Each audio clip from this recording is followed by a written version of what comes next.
नमस्कार दोस्तों, BK educate India पर आपका स्वागत है। आज हम बिहार के अफवाह तंत्र के बारे में कुछ एमसीक्यू पर चर्चा करेंगे दोस्तों। तो आइए शुरू करते हैं। छोटी गंडक, खौना, झरही, दाहा, सोंडी आदि बिहार की किस नदी की सहायक नदियां हैं?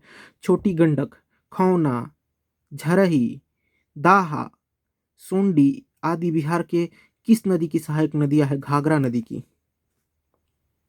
गंडक की सहायक नदी है मनोर, भौसा, धामती। उपयुक्त सभी नदी गंडक की सहायक नदी है। वेल्लोर, पांड्या, यूरिया, तिल्लौर, हरहा आदि बिहार के किस नदी की सहायक नदियां हैं? बूढ़ी गंडक के। वेल्लोर, पांड्या, यूरिया, तिलौर, हरहा आदि बिहार के किस नदी की सहायक नदियां हैं? बूढ़ी गंडक के। मुजफ्फरपुर, दरभंगा, समस्तीपुर के क्षेत्र में किस नदी के बाढ़ से खतरा बना रहता है? बागमती। मुजफ्फरपुर, दरभंगा, समस्तीपुर के क्षेत्रों में किस नदी के बाढ़ से खतरा बना रहता है? बागमती। कोसी नदी को नेपाल में किस नाम से जाना जाता है? सप्तकोशी। नागर, बालासंग, भंगा, रत्ना, मेची आदि बिहार के किस नदी की सहायक नदियां है? महानंदा की। महानंदा नदी बिहार के किस स्थान पर गंगा में मिलती है? मनिहारी के पास। महानंदा नदी बिहार के किस स्थान पर गंगा में मिलती है? मनिहारी के पास। फाल्गु नदी का उद्गम स्थल है छोटा नागरपुर का पठार। फाल्गु नदी का उद्गम स्थल है छोटा नागरपुर का पठार। ककोलत जलप्रपात बिहार के किस जिले में है? नवादा जिले में। तामासीन जलप्रपात किस नदी की धारा से बनी है? महाने नदी। तामासीन जलप्रपात किस नदी की धारा से बनी हुई है? महाने नदी। सुखलदरी जलप्रपात किस नदी की धारा से बनी हुई है? कनहर नदी। सुखलदरी जलप्रपात किस नदी की धारा से बनी हुई है? कनहर नदी। कर्मनासा जलप्रपात बिहार के किस जिले में? कर्मनासा जलप्रपात बिहार के किस जिले में है? बक्सर में। कांवड़ झील बिहार के किस जिले में है? बेगूसराय में। बिहार की नदियां गंडक, बूढ़ी गंडक, बागमती आदि के मार्ग परिवर्तन में कई झीलों का निर्माण हुआ है। स्थानीय भाषा में इसे क्या कहा जाता है? मन।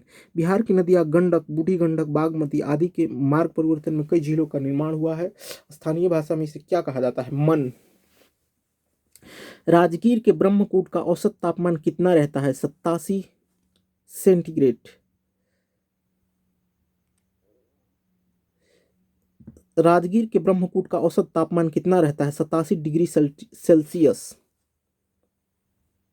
उत्तरी बिहार के किस नदी का औसत धार गति सर्वाधिक है? बूढ़ी गंडक। उत्तरी बिहार के किस नदी का औसत धार सर्वाधिक है? बूढ़ी गंडक। बिहार के किस जिला में सर्वाधिक गोखुर झील पाए जाते हैं? सहरसा। बिहार के किस जिला में सर्वाधिक गोखुर झील पाए जाते हैं? सहरसा। पुनपुन नदी का उद्गम स्थल है पलामू के चोरहा पहाड़ी। पुनपुन नदी का उद्गम स्थल है पलामू के चोरहा पहाड़ी। निम्नलिखित में से कौन सी नदी गंगा में नहीं मिलती है? बागमती नदी। निम्नलिखित में से कौन सी नदी गंगा में नहीं मिलती है? बागमती नदी। कोसी, फाल्गु और किऊल ये तीनों गंगा में मिलती है। बिहार में कोसी नदी की लंबाई कितनी है? 120 किलोमीटर। बिहार में कोसी नदी की लंबाई कितनी है? 120 किलोमीटर। बिहार में सबसे अधिक नदी पथ परिवर्तन करने वाली नदी कौन सी है? बिहार में सबसे अधिक नदी पथ परिवर्तन करने वाली नदी कौन सी है? कोसी नदी। कमला किस नदी की सहायक नदी है? कौन सी नदी निम्नलिखित में से कौन सी नदी गंगा में नहीं मिलती? बागमती नदी। बिहार में कोसी नदी की लंबाई कितनी है? 120 किलोमीटर। बिहार में सबसे अधिक नदी पथ परिवर्तन करने वाली नदी कौन सी है? कोसी नदी। कमला किस नदी की सहायक नदी है? कोसी नदी की। कमला किस नदी की सहायक नदी है? कोसी नदी की। बिहार के उत्तरी मैदान में गंगा में मिलने वाली नदियों में कौन शामिल नहीं है? बिहार के उत्तरी मैदान में गंगा में मिलने वाली नदियों में कौन शामिल नहीं है? सोन नदी। उत्तरी मैदान में गंगा में मिलने वाली नदियों में कौन शामिल नहीं है? सोन नदी। कमला नदी किस स्थान पर प्रवेश करती है? जयनगर। कमला नदी किस स्थान पर प्रवेश करती है? जयनगर। किस नदी द्वारा सर्वाधिक मलबे अपने तली पर निक्षेपित किए जाते हैं? कोसी नदी द्वारा। किस नदी द्वारा सर्वाधिक मलबे अपनी तली पर निक्षेपित किए जाते हैं? कोसी नदी द्वारा। दोस्तों, अगर वीडियो अच्छा लगा है तो चैनल को सब्सक्राइब करें, वीडियो को लाइक करें, शेयर करें और सपोर्ट करें। धन्यवाद दोस्तों।